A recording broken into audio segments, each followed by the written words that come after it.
Alright, so this issue is only interesting if you use a traditional solver, so PO solver or GTO+, and it's about finding the best bet sizing. Now what you want to do when looking for the best bet size is enter multiple ones as a starting point and then cut down from there.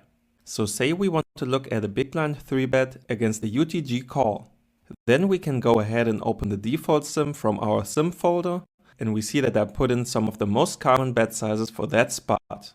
But in this case, we really want to know which are the single best ones on each street, or maybe the 2 best maximum. For that, we first need to include many sizes for each street, so that we can really find the best. Now you don't want and also don't need to put in 10 bet sizes for each street, but maybe 3 or 4. So let's start with the flop and insert a 30%, a 50%, a 75%, and a small overbet, both for out of position and in position. For the turn, we can start off with less sizings and we'll limit ourselves to 3. I'll tell you why that is more than enough in a minute. Now, if your computer can handle it, you can of course use even more. If it can't, then more on that later.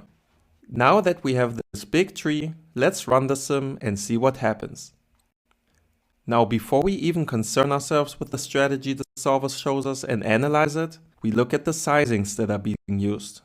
On the flop, we already see that only 2 sizes are used for out of position. So we can already cut out the other ones from the tree.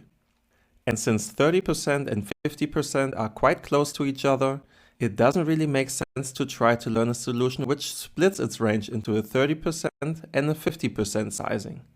Instead, you could do one of 2 things. One, you either take a size that is right between the 2 sizes. So here that would be 40%, for example. As we know, 30% and 50% would both be viable options. Only going for one right in the middle will never be much of a loss in EV. Or 2, if you prefer to only work with certain sizes you always use, just pick one of these 2. Again, both are being used and they are close enough to each other, so only using one of them will not cost you much EV even in theory. That would be different if you now chose to only use a 125% overbet, for example, which is a sizing the solver would never use here. So let's go with the second option and only use the sizing which is used the most here, which is the 50% one. And then go on to the imposition player against the check.